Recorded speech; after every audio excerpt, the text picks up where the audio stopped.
Recording in progress, dice la computadora. Yo digo que estoy un poquito, ya tengo el cabello un poco largo. Igual al rato me corto el cabello, pero mientras llega ese momento, vamos a ocuparnos de continuar con nuestro estudio, nuestra lectura de la obra de Sigmund Freud. Bravo por nosotros. Llegamos ya, eh, empecé este proyecto desde casi el inicio de la pandemia. No me acuerdo exactamente, por allá el 2020, 2021. He ido leyendo todos y cada uno de los títulos de forma cronológica del doctor Sigmund Freud. Ya estamos en el volumen 17, o ya llegué al volumen 17. Tiene por título el primer texto, De la historia de una neurosis infantil. Si mal no recuerdo, es el historial clínico del hombre de los lobos, así se lo conoce, digamos, en el ambiente psicoanalítico. Este texto está escrito en 1914, publicado en 1918, e inmediatamente viene asociada la nota a pie de página número 1. Permítanme un segundo, es que ya ven estas notas a pie de página son a veces muy complicadas. Aquí está. Y es una nota al pie de página extensa. No se los voy a mostrar, solo diré que está de la página 1 nos manda a la página 9. Estuve rastreando ahorita porque hay muchas notas 1, al menos hay otra nota número 1 al pie de página, pero esta nota dice corresponde a la llamada que aparece en el título, es decir, del título me voy hasta después de la introducción y ahí dice el presente historial clínico fue redactado poco después de terminado el tratamiento, en el invierno de 1914-1915, bajo la impresión fresca de las reinterpretaciones que de los resultados del psicoanálisis pretendían hacer Carl Gustav Jung y Alfred Adler. Antes de continuar, ¿vale? Ciertamente, me estoy apoyando ahorita mucho en una lectura que he hecho a lo largo del tiempo, no solo de la obra del doctor Freud, sino de la historia del psicoanálisis. Ya vimos, por ejemplo, en el volumen 14, que ahorita no lo veo citado, ya lo vi, Contribución a la historia del movimiento psicoanalítico, ese texto ya lo leímos, está en el volumen 14, ya estamos en el 17, y en él Freud narra acerca de dos disensiones, divisiones, dos movimientos separatistas que surgen a partir de su trabajo con neuróticos, ¿vale? El del trabajo del doctor Freud con pacientes neuróticos. El doctor Freud crea el psicoanálisis, recibe sus primeros discípulos, entre ellos Carl Gustav Jung y Alfred Adler, como águila en alemán, me parece. Y entonces estos dos caballeros, doctores, médicos de aquellos tiempos dicen, no, no, no, no, no, la neurosis se debe a, ajá, y esto, ajá. Entonces el doctor Freud no solo los expulsa, hizo lo posible por sostenerlos dentro del movimiento psicoanalítico que iba ganando cada vez más fuerza, pero termina pidiéndoles su retiro, su salida.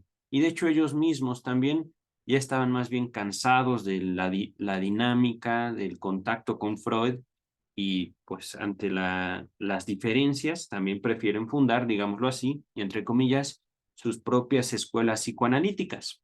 Ahorita no me voy a detener mucho en el tema, porque de hecho escribo al respecto, y mi propósito estos días que estoy grabando este video, es dedicarme a mis propios libros, a mis propios textos.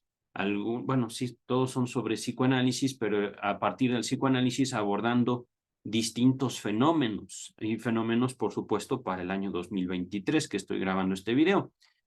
Ahorita no diré mucho acerca de mi propia producción, solo diré que tengo un libro publicado, Sexualidad Infantil y Crimen, Psicoanálisis del Estado, volumen 1. Este libro lo encuentran en Amazon. Tengo que ver también su distribución en otras plataformas, pero regresando al texto de Freud, eh, dice la nota a pie de página, hablando después de Jung y de Adler, se relaciona pues con mi ensayo. Entonces, estas son palabras de Freud en la nota 1. Contribución a la historia del movimiento psicoanalítico, publicado en 1914 en la Jahrbuch der Psychoanalyse, una revista que el doctor Freud había publicado en conjunto con amigos suyos, con sus colegas, discípulos. La Jahrbuch es, digamos, como la primera publicación, la primera impresión, la primera revista que se dedica a la divulgación del psicoanálisis. Y el psicoanálisis, repito, no como una forma de psicología, sino como una técnica médica. Ajá. El movimiento psicoanalítico, el doctor Freud, digamos, se impulsa para proveer a otros doctores dentro de su propio contexto histórico de esta técnica, ciertamente que aún al día de hoy sigue siendo revolucionaria y ampliamente desconocida para el año 2023 en círculos académicos, y esto lo digo desde mi propia experiencia. Al menos yo en la universidad no encontré el psicoanálisis, yo. Puede ser que otros colegas sí hayan encontrado el psicoanálisis como tal, no una psicoterapia psicoanalítica que es, digamos, una modificación que se vino a partir de la muerte de Freud. Pero regresamos ahorita al texto. En la nota primera, continúa Freud, complementa el contenido de dicho ensayo, hablando, digamos, de contribución a la historia del movimiento psicoanalítico, que es en lo esencial una polémica personal mediante una apreciación objetiva del material analítico. Es decir, Freud se pelea con Jung, se pelea con Adler, y no estoy diciendo que pum, pum, pum a golpe, sino simplemente, caballeros, hasta aquí, no hay más, usted por su lado, usted por el suyo y yo por el mío. ¿Ah? Hablando de la polémica personal. En su origen, estuvo destinado al volumen siguiente del Jahrbuch. Ahorita vemos esto. Pero como los impedimentos que opuso la guerra mundial, la Primera Guerra Mundial, postergaron sin término su aparición, me decidí a agregarlo a la presente colección. Aquí viene una... les voy a mostrar el texto. Share screen. Fíjense. Hablando de algunas dificultades. Ajá. Esto es lo que les decía. ¿Ah? Y aquí nuevamente, Freud trata de ponernos en contexto. ¿Por qué es que este historial clínico no apareció en 1914? Ajá. Cuando terminó el tratamiento. En parte, Freud se estaba haciendo cargo de estos dos caballeros, Carl Gustav Jung y Alfred Adler, AA, Alcohólicos Anónimos. No, estoy jugando. Pero, en parte también, porque no era como en tiempos presentes, donde uno simplemente toma su celular y publica un Twitter. Ajá. Publicas un estado en Facebook, en Instagram, etcétera, etcétera, etcétera. Ajá. Esta era la revista del movimiento psicoanalítico original. Una revista que se vio interrumpida y que se vio, digamos, amenazada por la Primera Guerra Mundial. No porque fueran en contra de ellos, sino porque movió todo, justamente como a nosotros nos tocó un movimiento mundial a partir de la pandemia de coronavirus. Ajá. Pero presente colección. Aquí estas siglas, podríamos irnos, están la lista de abreviaturas, muy al principio, SKSN, fíjense, y esta lista de abreviaturas está en todos los volúmenes de la obra de Sigmund Freud. Déjenme ver, debe ser este. SKSN. Ahí está. No sé realmente cómo pronunciar eso. Ajá. Pero, por lo que se entiende, es una publicación editada y difundida por el doctor Sigmund Freud, que duró de 1906 a 1922. Justo veremos algo de esto en la historia del doctor Sigmund Freud. Pero regresamos, digamos, a la nota a pie de página, que esto era lo que les decía. El título, inmediatamente, nota a pie de página. bueno, no alcanzo a subrayarla. Después de infantil viene un 1 chiquito. Y uno pensaría, está luego. No.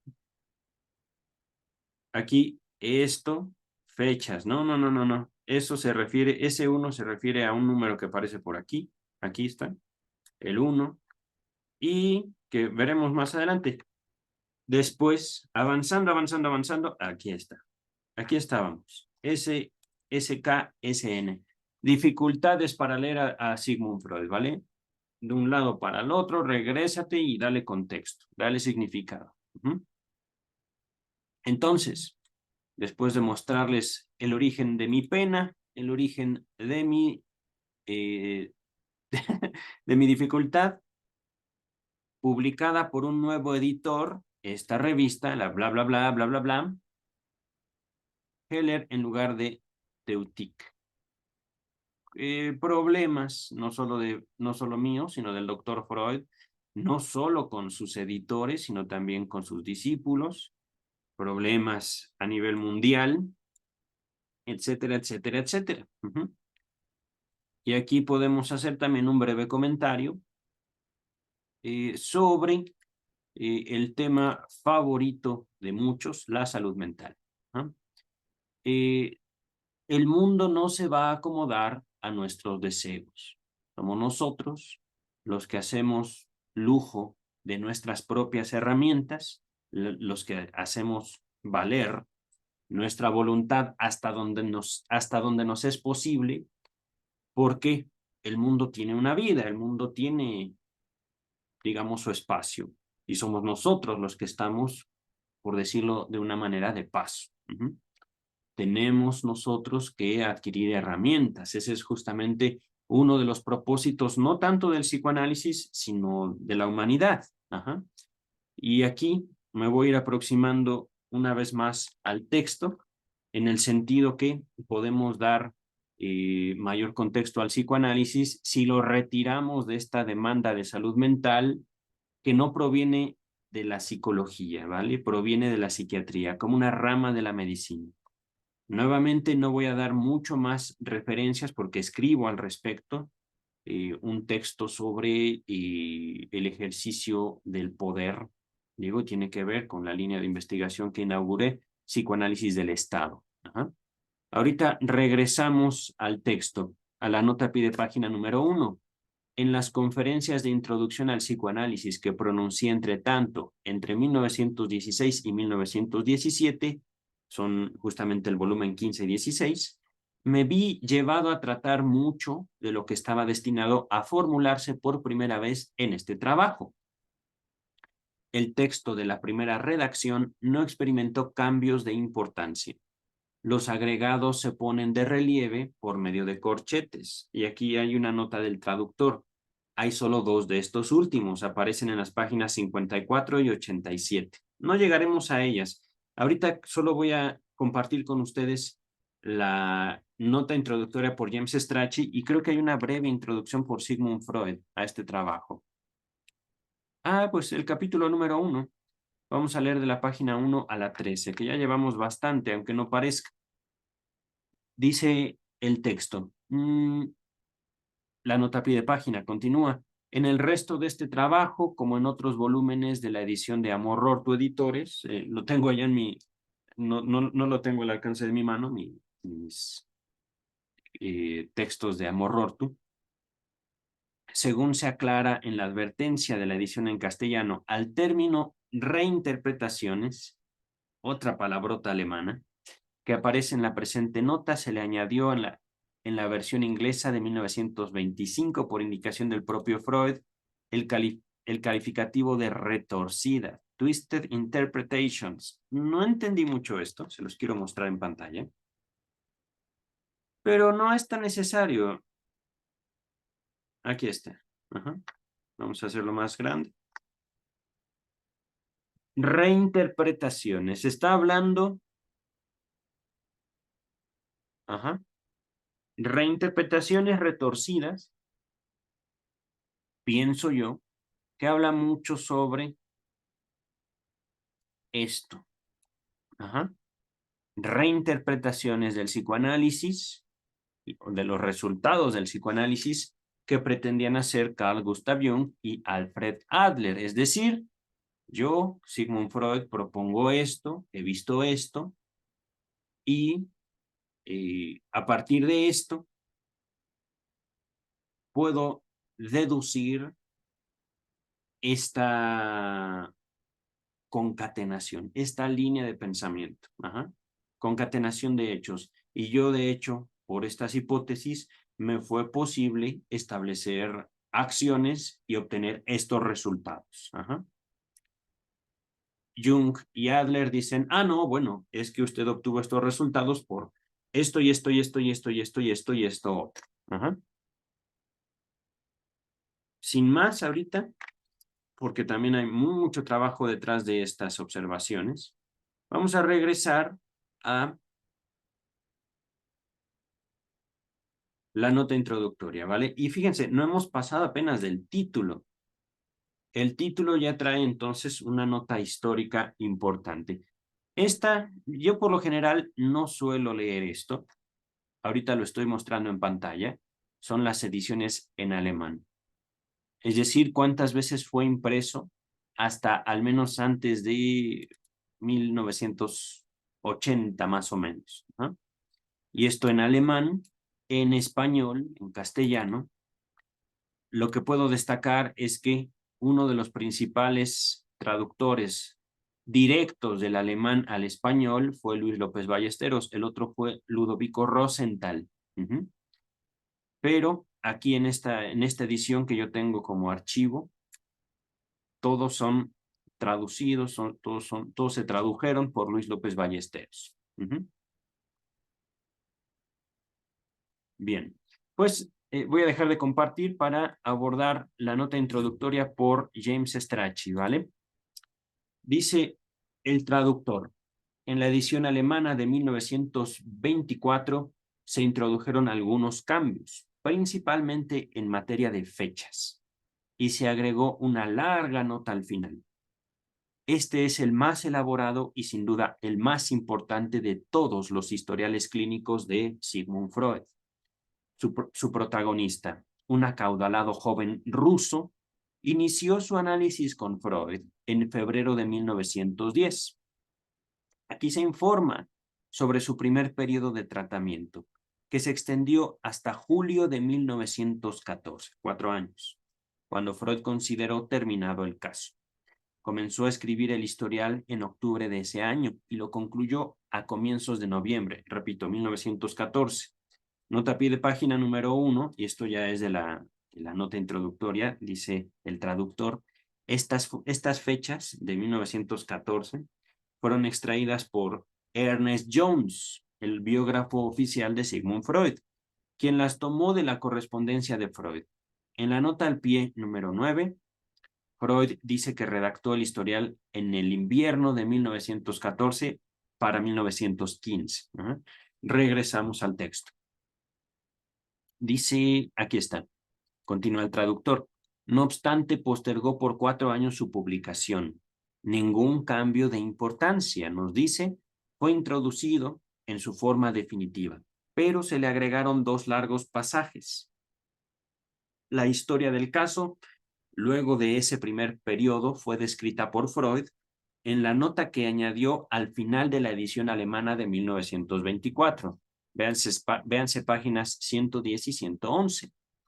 Suministramos allí alguna información posterior, procedente en parte de publicaciones subsiguientes del propio Freud y en parte de datos que han salido a la luz después de la muerte de este. Antes de continuar, Freud murió, si mal no recuerdo, en octubre de 1939.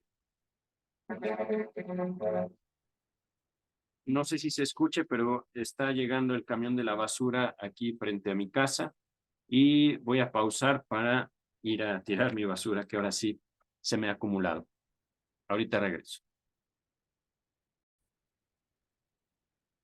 Listo, vamos a continuar. Continúa James Strachey.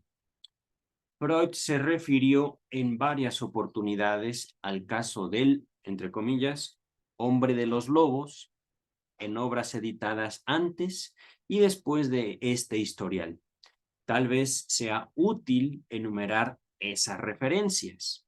La primera evidencia impresa de su interés por el caso fue un párrafo que apareció con su firma a comienzos del otoño de 1912 en la Centralblatt für Psychoanalyse.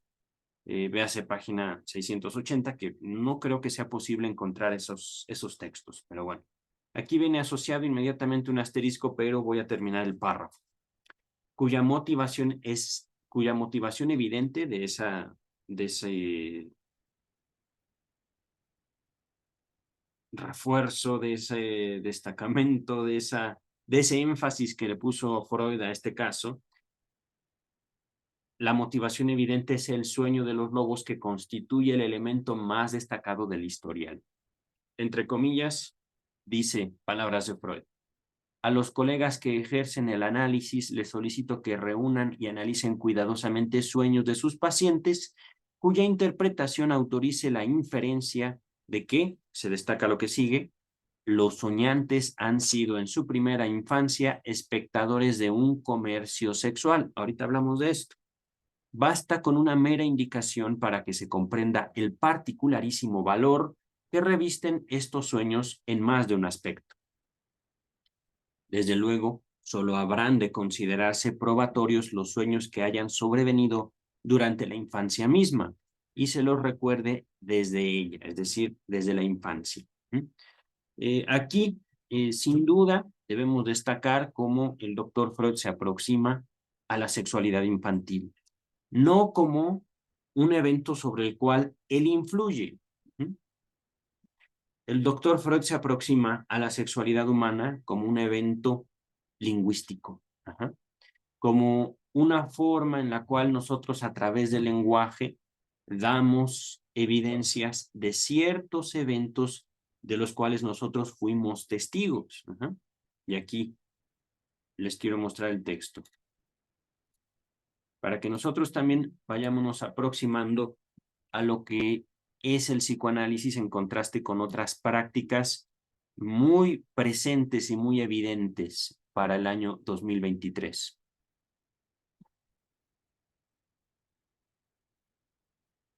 Sueños, soñantes, sueños. Es sin duda el sustantivo más destacado de este párrafo. Y Freud está llamando a sus colegas, a sus partidarios, sin duda, a buscar sueños. No a buscar de forma directa: a ver, niño, dime cuándo has visto a alguien en un comercio sexual. Y aquí es importante, ustedes y yo tenemos un contexto histórico muy distinto a el doctor Sigmund Freud. Voy a dejar de compartir por un momento. Ustedes y yo tenemos acceso a la información a través de estos aparatitos. Tenemos también computadoras, tenemos tecnología que nos permite obtener así información. Y por supuesto, muchos de los niños que viven en estos tiempos junto con nosotros también tienen un acceso así a la información, cualquiera que ellos busquen, cualquiera que ellos quieran conocer. A través de esta tecnología, y perdonen, estoy ahorita notando mucho movimiento aquí en mi entorno. A través de esta tecnología, por supuesto, es como también nosotros buscamos disminuir, por un lado, nuestra ansiedad, por otro lado, contribuir a un aumento de nuestro conocimiento sobre las cosas que nos rodean. Y algo que destacó el doctor Sigmund Freud durante su trabajo es acerca de la sexualidad humana. La sexualidad no como un acto morboso, sino como un acto a través del cual el niño los niños, las niñas, establecen primero que nada categorías con respecto a sus propias experiencias corporales. Ajá. Hablando en primer lugar del amamantamiento. El, perdón, estoy escuchando a mis vecinos. El amamantamiento, el, el mecerse en la cuna, el mecer en brazos a los bebés, sus primeros actos higiénicos, vaya, todos los cuidados de los cuales dependen los humanos infantes, ajá, los pequeñitos, los recién nacidos. Y a partir de esto, como yo mismo en mis propias construcciones, en mis propias elaboraciones teóricas, doy cuenta de una categorización del propio infante en experiencias placenteras y dolorosas, positivas y negativas. Buscamos desde niños guiar nuestros pasos en cuanto es posible, por decirlo de una manera, hacia aquello que nos gusta. Por ejemplo, aun cuando no caminemos, para que quede más claro esto de guiar nuestros pasos. Mamá nos da algo de comer y nos gusta, queremos eso. Ajá.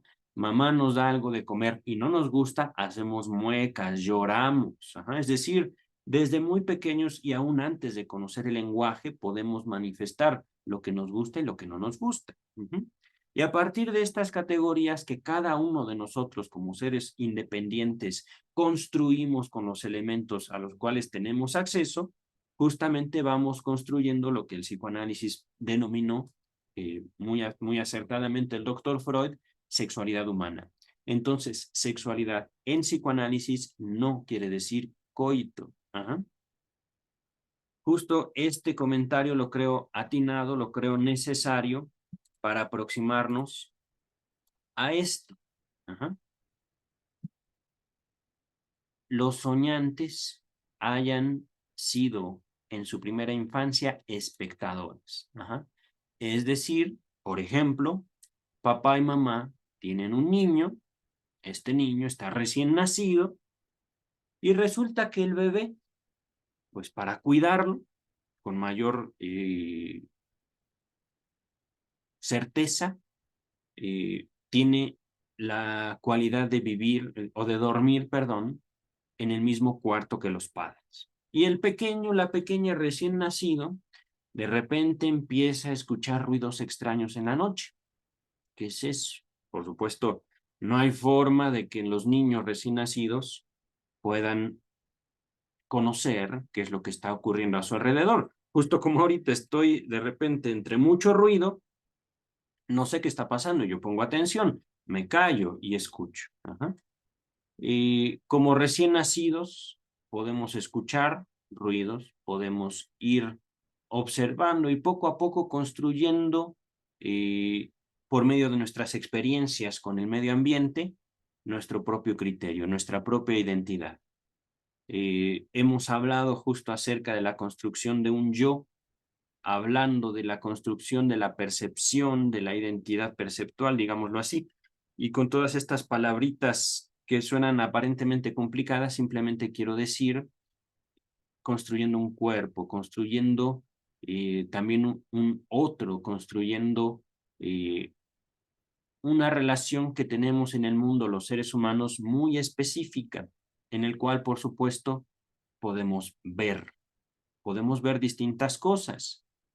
En primer lugar, algo que posteriormente será llamado mamá, algo que posteriormente será llamado papá. Ajá.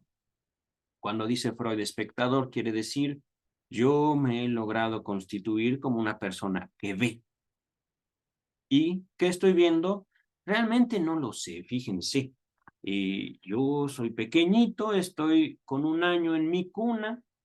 Mamá y papá me han tenido ya mucho tiempo ahí junto a su cama y de repente veo a papá encima de mamá. No sé por qué. Es como si simplemente estuvieran empujándose. Ujú. No sé qué está pasando. Mamá como que se queja, papá también como que se queja. No sé. Punto. Ajá. Yo no tengo más de un año. Yo lo veo. Ajá. Algo así. Ujú. Cuando Freud habla de esto, formula esta frase que estoy subrayando en el texto. Por supuesto que no se trata de niños siendo pervertidos por los papás.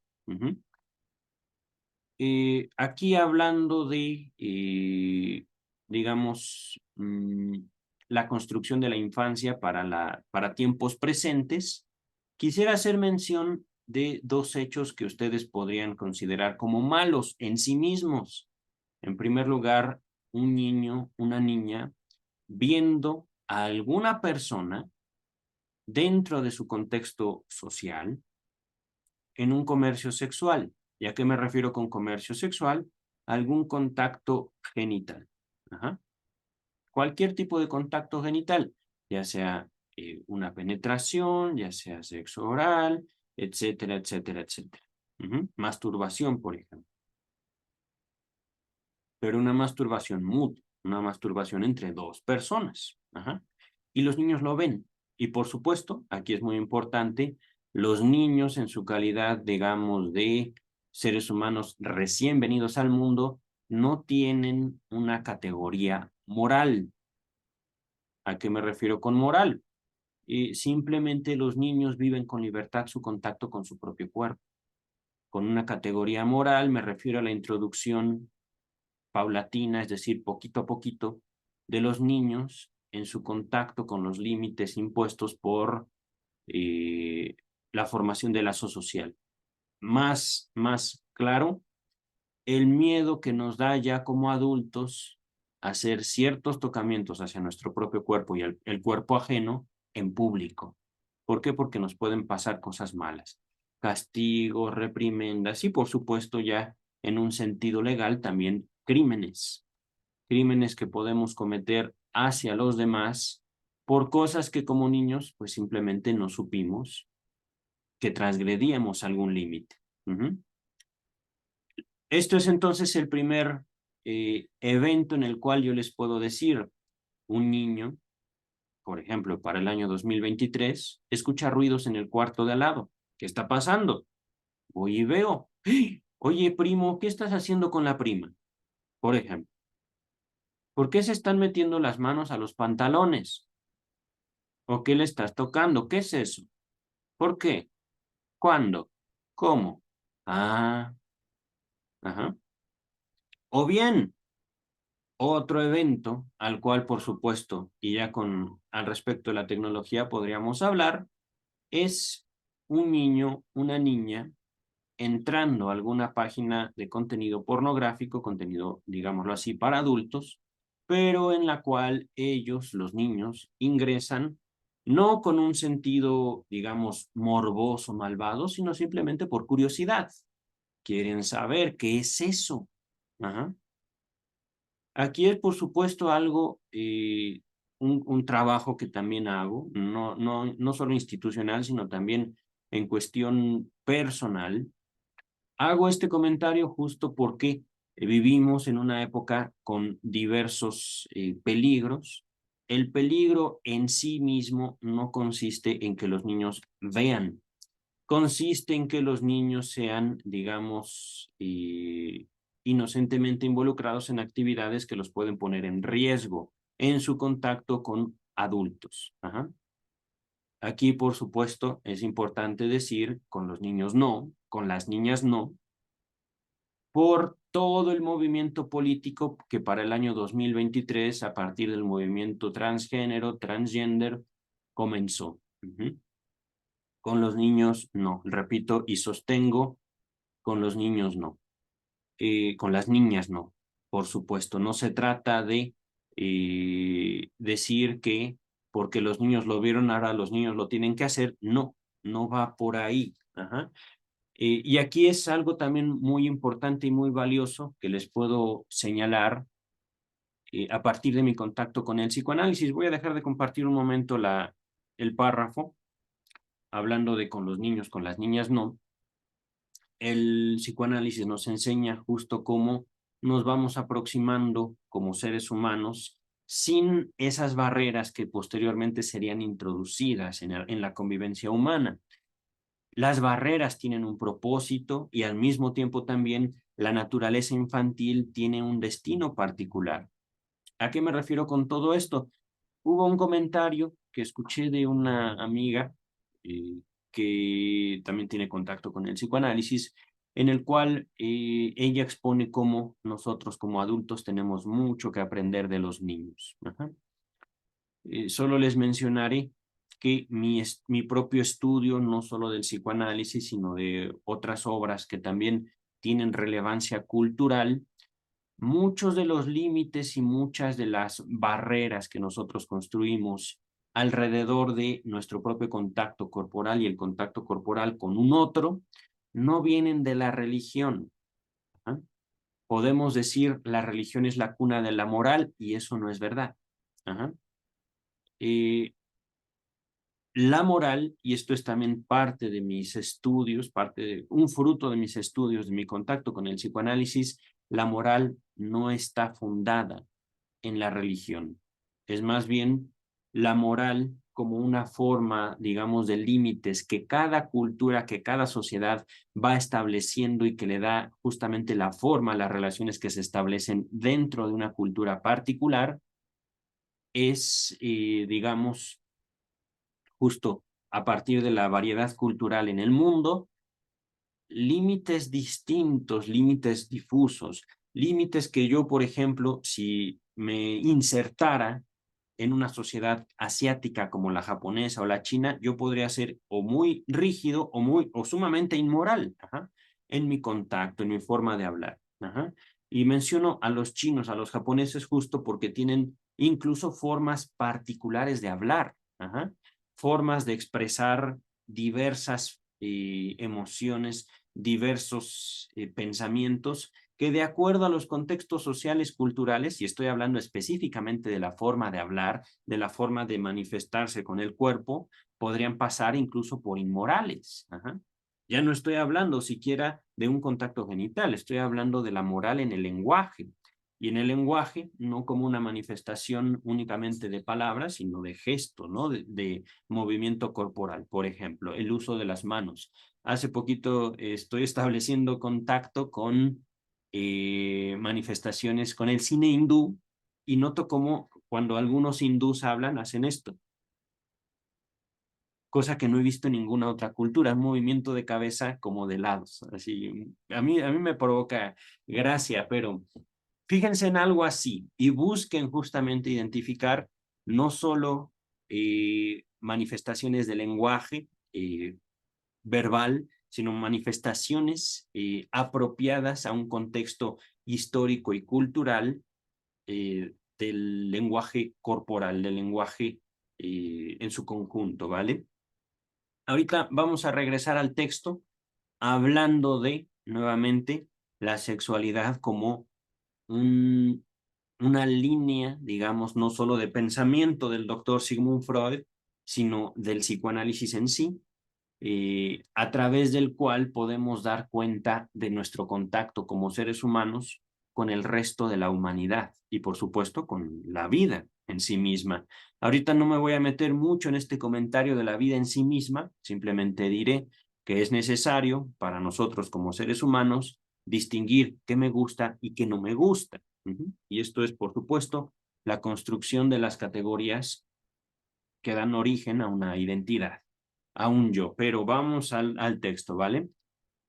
Ya entonces no me voy a meter mucho en este párrafo que les estaba mostrando, se los volveré a mostrar. Ahí está. Solo enfatizaré sueño, sueño, sueño. Ajá. Hubo muchos sueños mencionados. Y es ahí donde el doctor Freud hace el énfasis. Y justo el traductor también nos dice, bueno, no, es que este historial clínico, el hombre de los lobos, es importante por un sueño. No está hablando Freud como tal de conducta. Ajá. No está Freud hablando de salud mental, no. Sueños, como un producto, como una cosa que hacemos. Punto. Continúa el traductor, ¿vale? Voy a dejar de compartir para continuar con el texto. Otro pasaje acerca de este tema apareció a comienzos de 1913 en International Zeitschrift für Ärztliche Psychoanalyse, revista internacional de artículos psicoanalíticos, ¿vale? Dice volumen 1, página 79, pero no creo que podamos encontrarla. La verdad, no la he buscado, al menos últimamente. Cuando empecé mi lectura de la obra de Freud, creo que sí la busqué, aunque no la encontré. Con el título Sueños infantiles de significado especial. Ajá. Nuevamente otra cita de Freud. Ajá. Se las voy a mostrar, porque ya saben que yo no estudio francés, estudio japonés, pero el alemán, la verdad, entre que me da miedo por sus palabras sumamente complicadas, a veces hacen unas construcciones de palabras enormes y también su fuerza al pronunciarlas. Dice, esta es palabra de Freud, en el foro abierto de bla, bla, bla, bla, bla, bla, ajá, tales páginas, requerí de mis colegas que dieran a publicidad cualquier sueño sobrevenido en la infancia, repito, sueño infantil, y aquí Freud se cita a sí mismo, cuya interpretación autorice la inferencia, es decir, la deducción, de que los soñantes han sido en su primera infancia espectadores de un comercio sexual. Debo ahora agradecer a la doctora Mira, ¿qué? Ginebrook, de Bretana Schaffhausen, por una primera contribución que parece cumplir con las condiciones indicadas. Es decir, ella, esta doctora, Mira, ha sido quien me proveyó de un sueño cuya interpretación nos hace pensar que ese soñante, esa soñante, fue testigo de un comercio sexual. Prefiero posponer la apreciación de este sueño hasta que dispongamos de un material más vasto, con vistas a un examen comparativo. ¿Ah? ¿Por qué sueño? Es sencillo. Por la interpretación de los sueños. Antes, voy a dejar de compartir, ¿vale? Tiene mucho que ver este énfasis que el doctor hace de la palabra sueño como un fenómeno psíquico, como una producción, justamente por la aproximación que hace el doctor Freud a la mente humana. Ajá. A eso que podemos denominar al año 2023 como mente humana. Y a partir del sueño, a partir de su estudio en la interpretación de los sueños, el doctor Freud formula su primera hipótesis, y yo diría la hipótesis fundacional del psicoanálisis: el sueño es un cumplimiento de deseo. Es decir, el sueño lo hacemos, ustedes y yo, con un propósito. Y ese propósito está también muy relacionado con nuestra forma de ligarnos al mundo, a la realidad, a la vida y por supuesto a nosotros mismos. Hablando aquí poquito a poquito de algo que el doctor Freud denominó el principio de realidad. Ajá. Ahorita regresamos al texto. Dice el traductor: a esta nota le seguí el informe de la doctora Ginebrook sobre el sueño en cuestión. Ese mismo año, Hinchman informó acerca de un sueño similar en la International Zeitschrift for Article Psychoanalyse. Pero no hubo más comunicaciones de Freud sobre el tema. En el curso de ese verano, repito, 1913.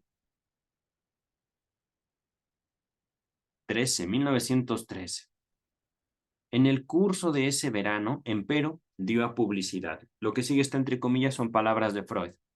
Materiales del cuento tradicional en los sueños. Ok. Dio a publicidad materiales del cuento tradicional. Fue un texto que ya leímos, donde de hecho, dice el traductor, se relataba el sueño de los lobos. La parte correspondiente de ese trabajo fue reproducida aquí. Véase páginas 29 y siguientes. Y a principios del año siguiente apareció el texto acerca del Faust Reconnaissance de ya reconté en el curso del trabajo psicoanalítico. Esta palabra, y esto es también algo típico de Freud. Voy a terminar el texto y ahorita les comento. En que se describía otro episodio del caso y que también fue en parte reproducido aquí, página 79. Hay asimismo una referencia indirecta al hombre de los lobos en el examen de los tempranos recuerdos infantiles en el texto. Recordar, repetir y reelaborar. Véase volumen 12, página 151. Todos estos textos, queridos y queridas, ya los tenemos, pero he aquí parte de las dificultades de leer a Sigmund Freud. Y aquí el traductor, el alumno de Freud, no puede hacer mucho. De este calibre, de este tamaño, era la cultura del doctor Sigmund Freud. Él hablaba alemán, Freud hablaba alemán, era su lengua materna. Ajá. Un judío que vivía en Viena. Ok. Escribe y publica, en colaboración con muchos de sus colegas, una revista que sale fuera de Viena, llega a muchos otros países, internacional. Ajá. Pero alemán, bla, bla, bla, bla, bla, bla, trabajo, trabajo. Bueno, ya tenemos que dejar este encargo que hicimos a los colegas discípulos. Sigo yo trabajando en mi revista, publico este texto, donde incluyo El sueño de los lobos, pero siendo un hablante de alemán, uso palabras en francés. ¿Por qué? Es sencillo. Los franceses, y no solo los franceses, básicamente cada cultura en todas las partes del mundo, tiene palabras para referirse a sucesos, a hechos, a fenómenos específicos. Ajá. Por supuesto, yo ahorita lo puedo decir de manera general, pero aquí, en esta genialidad de Freud, está al mismo tiempo, y es una crítica que yo le he hecho, es una dificultad innecesaria. Ok, tenemos la libertad de reconocer, por supuesto, nuestras áreas de oportunidad en el conocimiento de la humanidad misma, en el conocimiento de otras culturas, pero el doctor Freud fue el creador, fue el iniciador del movimiento psicoanalítico. Este tipo de uso del lenguaje no hizo sino dificultar muchísimo, no solo para mí, también por supuesto para la gente que no tenía contacto directo con el doctor Freud, o bien contacto directo con hablantes del alemán, perdón, hablantes del francés. A ver, dime tú, amigo mío, tú que hablas francés, ¿qué quiere decir esto? Y esto es otra cosa. No solo esta clase de expresiones está sujeta a una cultura particular, está sujeta muchas veces a un tiempo específico. El trabajo que hice al respecto de esta frase, al respecto de este pequeño escrito de Freud, me costó mucho tiempo, justo por estos brincos lingüísticos. Ajá. Alemán, latín, francés, español, regresamos al alemán para después hablar otra vez en latín. Ajá. Y por supuesto, hablando de, ya la verdad no me acuerdo de qué trata esto. Me gustó ese trabajo, aunque por supuesto lo sufrí. Y aquí lo digo sufrir en un sentido mucho más amplio de, ay, pobre de mí. No, no, no, no, no. Este sufrimiento, al contrario de empobrecer mi perspectiva frente a la vida, me hace cada vez más y más y más y más fuerte. Por supuesto, no lo dejé hasta que lo terminé, este pequeño trabajo. Vamos a dejar de compartir y por supuesto esto que les comento es también una invitación a que ustedes puedan obtener un enriquecimiento propio a partir de la disciplina. No solo la disciplina analítica, sino también justamente el empeño de su propia fuerza, de sus propios recursos en algo. Ajá. Voy a dejar de compartir para continuar la nota a pie de página. Dice el traductor. El trabajo, perdón, esta es la nota introductoria. El trabajo metapsicológico sobre la represión, que también ya estudiamos, publicado antes que este historial, pero escrito con posterioridad, contiene un párrafo referido a la fobia del paciente a los lobos. Muchos años después, Freud volvió a ocuparse del caso al examinar las zoofobias, es decir, miedo a los animales, de los niños en su texto, Inhibición, síntoma y angustia, de 1926, en los capítulos 4 y 7. De esa obra, la fobia a los lobos de este paciente es comparada con la fobia a los caballos, analizada en el caso del pequeño Hans, que ya tenemos aquí estudiado. Hemos leído mucho, ¿eh? Finalmente, en uno de los últimos trabajos, Análisis terminable e interminable, de 1937, Freud hizo algunos comentarios críticos acerca de la innovación técnica de fijar un plazo al tratamiento, introducida en el presente caso. Es decir, usted y yo nos vamos a ver 6 meses y ya. Hasta ahí donde quedemos, quedamos. Punto. Ajá. Eso es lo que Freud hizo con este paciente. Y por supuesto, después Freud dijo, eso no fue tan bueno. Permítame. Agüita.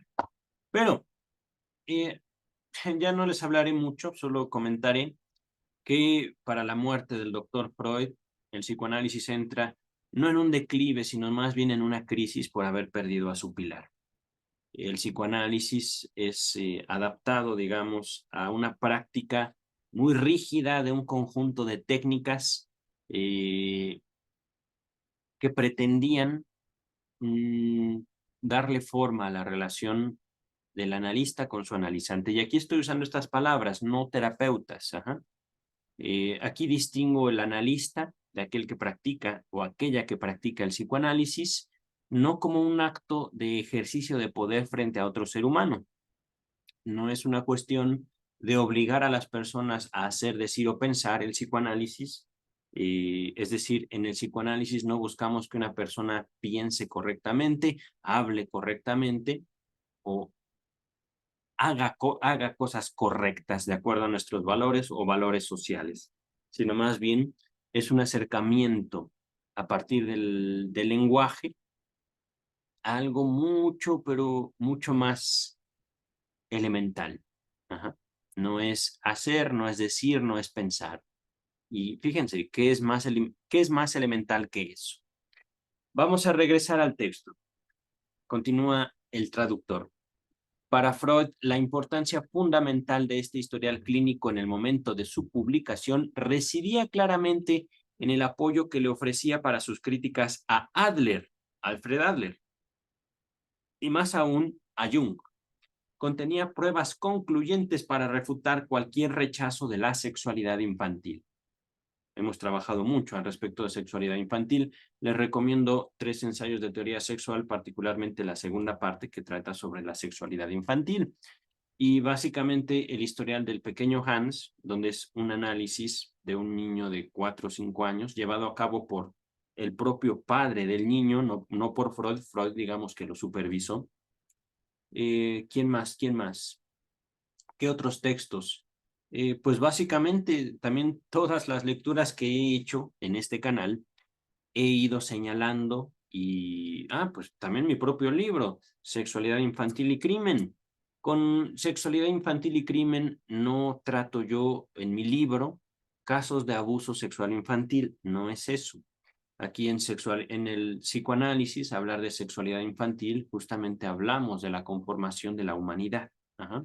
No es una situación mórbida, perversa, no es una situación, digamos, que pretenda lastimar ¿cómo decirlo?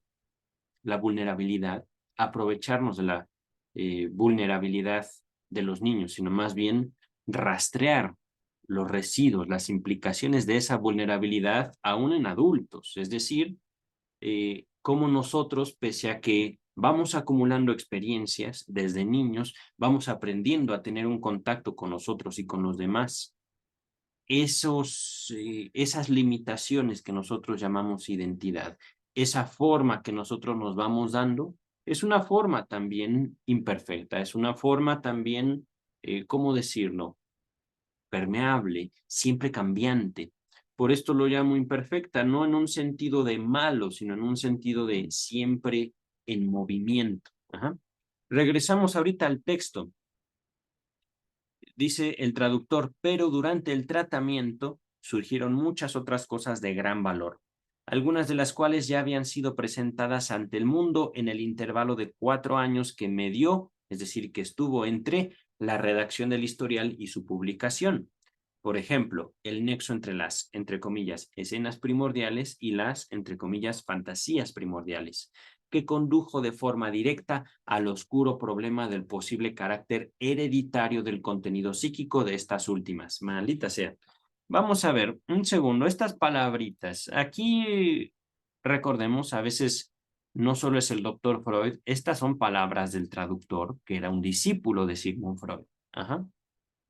Escenas primordiales, es decir, yo vi a papá y yo vi a mamá y estaban haciendo algo raro, ¿eh?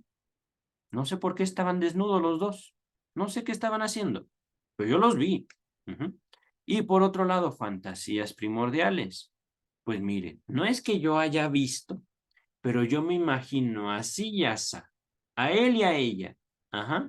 Ya no son papá y mamá, sino por ejemplo, ahora es papá y mi vecina, ahora es mamá y mi vecino. Ajá. Por ponerles un ejemplo, hablando de la relación entre escena primordial y fantasía primordial. La escena justamente como un evento del cual nosotros podemos extraer experiencias, emociones, sentimientos, y por otro lado, a partir de estas experiencias, que no necesariamente nosotros protagonizamos, sino más bien vimos, es decir, ellos y yo estamos separados, yo no estoy haciendo nada, pero yo los veo. Ajá. Mientras que aquí el acento recae en la fantasía como un acto creador. Ajá. Pero que, por supuesto, tiene mucho que ver con las ideas que yo hago, que yo formulo para entender eso que está pasando. Ujú. Hablando, por ejemplo, y esto es un abordaje típico del psicoanálisis, no solo en época de Freud, no solo de James Strachey. Mm.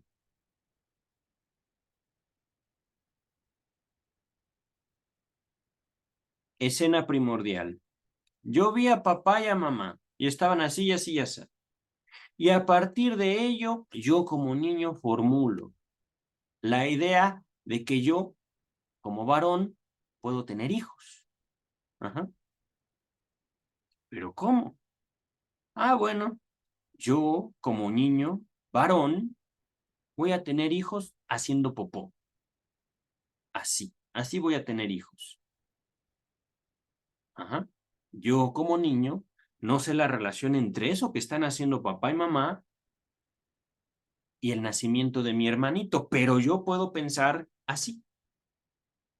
Mi papá fue quien dio a luz a mi hermanito. ¿Por qué? Porque mi papá siempre estuvo gordo. Mi mamá como que tenía una gordura, pero luego se le pasó. Y justamente fue una gordura cuando nació mi hermanito, por ejemplo, ¿no? Fantasías primordiales, creaciones. Aquí estoy también apoyándome en un texto de Freud que no me acuerdo, acerca de las teorías sexuales infantiles. Ajá. Es decir, vemos, tenemos ciertos conocimientos y a partir de esos conocimientos nosotros elaboramos otros. Ujú. Aquí es curioso nombrar la relación entre la fantasía y el conocimiento, pero eso ya será motivo de otro tiempo, ajá, tal vez de otro video. Ahorita continuamos con el texto. Ah, es verdad, que condujo en la forma directa al oscuro problema del posible carácter hereditario. ¿Qué quiere decir esto? Las fantasías primordiales, como las construcciones que tenemos a partir de lo que vemos, y lo que vemos siendo nosotros niños, es muy posible que recorra un camino, dice hereditario. Podríamos llamarlo casi familiar. Este problema ya examinado en la 23ª de las conferencias de introducción al psicoanálisis, la acabamos de ver, justamente de ahí viene mi comentario. Fue ulteriormente tratado aquí en 2 pasajes añadidos por Freud. Tal y tal página. Asimismo, el notable material de la sección 7 relacionado con el erotismo anal del paciente. Ya vamos a ver qué es eso, no se me exciten, por favor. Fue utilizado en el texto sobre las transposiciones de la pulsión, en particular del erotismo anal. Creo que este texto ya está leído, ya está estudiado aquí en este canal. Permítanme un momento. Vamos a ver, voy a dejar de compartir para buscar este texto sobre las transposiciones de la pulsión. Yo recuerdo que sí ya lo tenemos. Estoy ahorita en mi espacio del canal de YouTube. No se está mostrando en pantalla porque también tenía previsto esto. La computadora está como que calibrando, calculando y diciéndome, momento, pantalla blanca. Ahorita no puedo mostrarte nada. Aquí está. Ya salió el navegador, ya puedo ver contenido del canal y voy a buscar por la palabra pulsión. No está reaccionando. Oye, mi computadora es un poco lenta. Ya. Pulsión. Busco en todo tu canal. No. A ver. Erotismo. No. Hay un texto que según estoy viendo está en el volumen 7. En particular, ¿cómo dice el texto? Permítanme. Sí. Particular.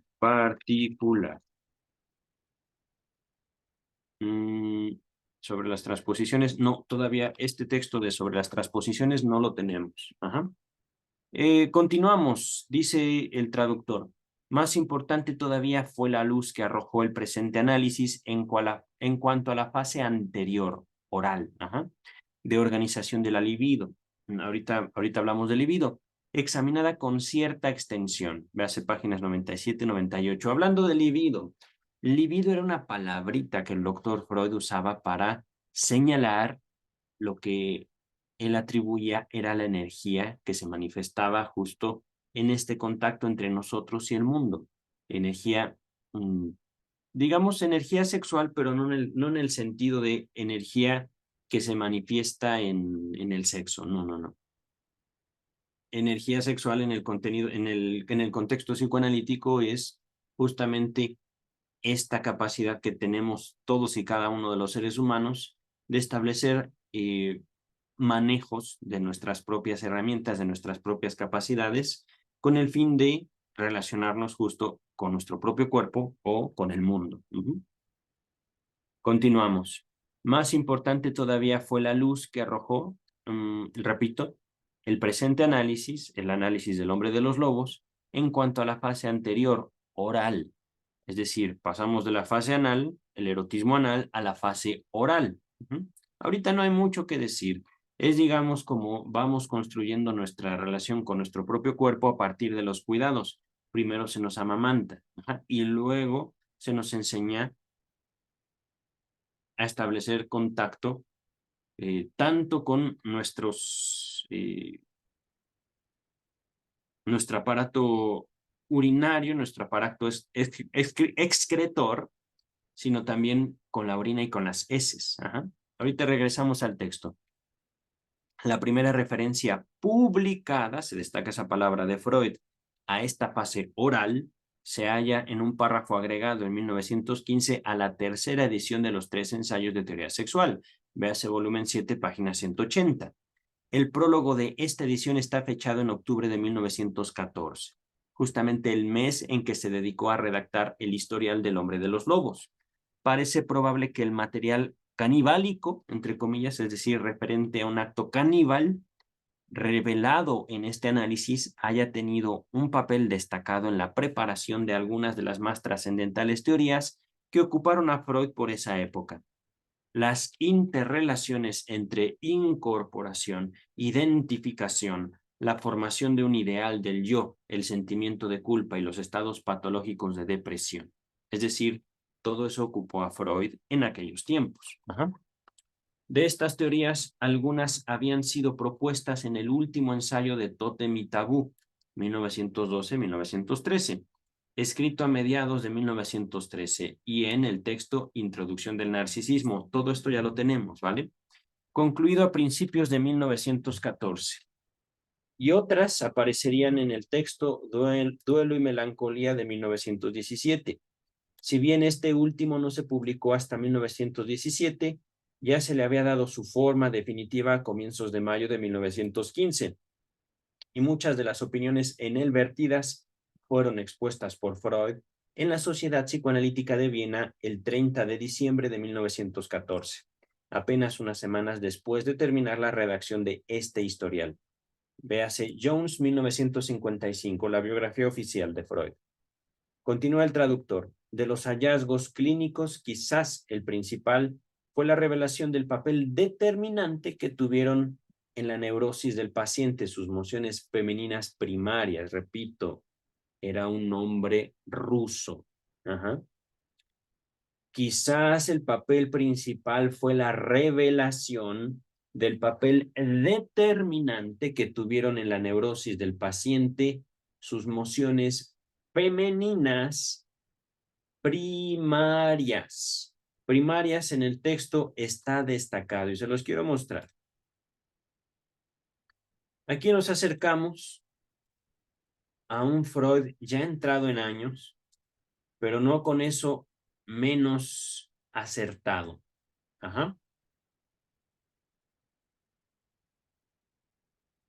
Cuando les hice comentario al principio de este video acerca de con los niños no, la influencia de la teoría de género en tiempos en los cuales el doctor Freud hizo su teoría, no existía ni movimiento trans, ni movimiento feminista, y por supuesto tampoco existía, ¿cómo decirlo?, teoría de género. Ajá. Lo que estamos viendo tiene que ser también valorado conforme a su contexto. Dice mociones, podríamos sustituirlo como deseos. Ajá. Y aquí, por ejemplo, esto no quiere decir, no, bueno, es que era un hombre homosexual. No. Con mociones femeninas primarias, habrá que deducir conforme al contacto con ese paciente qué es para él algo femenino, un deseo femenino primario. Ajá. Su muy marcada bisexualidad no hizo sino confirmar puntos de vista que Freud había sostenido desde hace mucho tiempo atrás y que se remontaban a la época de su amistad con Fliess, Wilhelm Fliess. Véase aquí volumen 1 de la obra completa de Sigmund Freud, edición Amor-Rortu. Un amigo muy cercano de Freud que justamente le propone al mismo Freud una teoría acerca de una bisexualidad congénita. Aquí solo haré una pregunta en una cuestión evolutiva. ¿Cómo es que los seres humanos llegamos a tener dos sexos, dos géneros? No sé cómo gusten ustedes abordarlo. ¿Cómo es que la humanidad evolutivamente se separa en hombre y mujer? Ajá. Vamos a continuar con el texto que ya estamos por terminar la nota introductoria. Y creo que dejaré hasta aquí, ¿eh? El texto se divide en capítulos. Los capítulos, el primero es muy corto, pero por cuestión, digamos, de orden, voy a terminar estos dos párrafos y dejaré este primer video, ¿vale? Dejo de compartir. Pero en sus escritos posteriores, Freud hizo más hincapié que antes en el carácter universal de la bisexualidad y en la existencia de un complejo de Edipo, entre comillas, invertido o, entre comillas, negativo, tesis que alcanzó su más clara expresión en el capítulo 3 del texto El yo y el ello, al tratar el complejo de Edipo completo. Por otro lado, antes de completo, es que, digamos, adelantándome a ese texto de El yo y el ello, eh, en sus primeros planteamientos en la interpretación de los sueños, Freud expone el complejo de Edipo, desde la interpretación de los sueños, 1900. En la interpretación de los sueños, justamente Freud propone la ligazón entre el niño y la madre y la rivalidad entre el niño y el padre. Pero no recuerdo si fue o mi comentario o una nota agregada por Freud a la interpretación de los sueños en su exposición del complejo de Edipo, cómo el niño no solo se liga hacia la madre, no solo se enamora de la madre y la sobrevalúa, el niño también se enamora del padre y lo sobreestima al propio padre, y de la misma manera el mismo niño puede rivalizar con la madre. Por ejemplo, y no en un contexto, digamos, tan sexualizado como se podría entender. Me gusta jugar Nintendo con mi papá. Jugar Nintendo. Ajá. Mario Bros. Punto. Y es un tiempo que disfrutamos los dos. Pero mi mamá llega y nos cuestiona y nos pregunta, ¿ya hiciste la tarea? No. Te he dicho una y otra vez, y se dirige a mi padre, que no juegues con el niño si él no ha hecho la tarea. Órale, interrumpen eso en este momento y te pones a hacer tu tarea, me dice a mí. Ajá, mi madre. Y entonces ahí viene la rivalidad. Pero yo estaba jugando muy tranquilo con mi papá. Nintendo. Ajá. Y justamente, la relación que en algún momento se propone como erótica no consiste en un erotismo sexualizado, en un erotismo, digamos, lo genital. Se constituye justamente en un disfrute. Quiero jugar fútbol. Vente, papá, vamos a jugar fútbol en la calle, a la vista de todos, es más, con los vecinos, y nos ponemos a jugar fútbol. Punto. Pero lo disfruto. Yo siento el viento recorriéndome mientras yo corro tras la pelota concentrado en meter un gol o defendiendo mi portería, por ejemplo.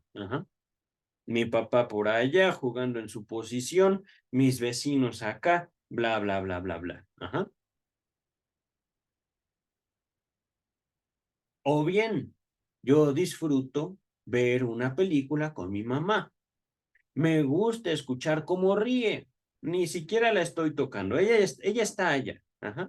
Pero yo, al escuchar su risa, me lleno también de vida, me lleno también de un gusto, simplemente al escucharla reír. Y jugando fútbol hay una clase de contacto que no tiene nada que ver con un contacto genital. Y por el otro lado, estando con mi mamá en el mismo cuarto, su mera presencia. No hay ningún contacto, ni visual, ni físico. Pero ya su mera presencia le infunde al niño, a la niña, vida. Le infunde un placer, un gusto. Acercándonos poquito a poquito a el uso de la palabra sexualidad en psicoanálisis. Y aquí justamente en el texto se marca bisexualidad, no quiere decir nos gusta todo. Quiere decir, puedo yo disfrutar simplemente al ver a mi papá o puedo yo disfrutar al ver a mi mamá. Ajá. Ver. Hablando aquí de un complejo de Edipo completo. Quiero a mi mamá y a veces no quiero a mi papá, o a veces yo quiero estar con mi papá y yo quiero que mi mamá nos deje solos. Jugar Nintendo, por ejemplo. Ajá. Regresamos al texto. Por otro lado, se resiste aquí fuertemente a la tentadora inferencia teórica de que motivos vinculados a la bisexualidad son los determinantes invariables de la represión.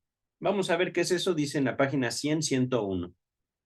Tema sobre el cual ya se explayaría poco después en el texto Pegan a un niño. Uy, ese texto está maravilloso. Pegan a un niño. Esclarecimiento sobre, no, contribución al origen de la perversión sexual, algo así. No me acuerdo exactamente el título, pero pegan a un niño y ya lo leí. Es un texto bellísimo realmente. Finaliza la nota introductoria. Finalmente, tal vez sea legítimo llamar la atención sobre el extraordinario talento literario con que Freud expuso el caso. Enfrentaba una tarea de pionero, la de ofrecer una descripción científica de sucesos psicológicos cuya novedad y complejidad no habían sido jamás imaginadas. El resultado es una obra que no solo elude los peligros de la confusión y la oscuridad, sino que, además, mantiene fascinado al lector desde el principio hasta el fin. James Strachey, o Strachey, no sé cómo decirlo. Pero vamos a dejar hasta aquí. Podría yo leer el primer capítulo, pero vámonos tranquilos, vámonos despacio. ¿Ah? Nos vemos para el primer capítulo de ¿Historial qué? Es que yo pienso en El hombre de los lobos, así lo conozco fácilmente. De la historia de una neurosis infantil. Nos vemos en el próximo video. Bye.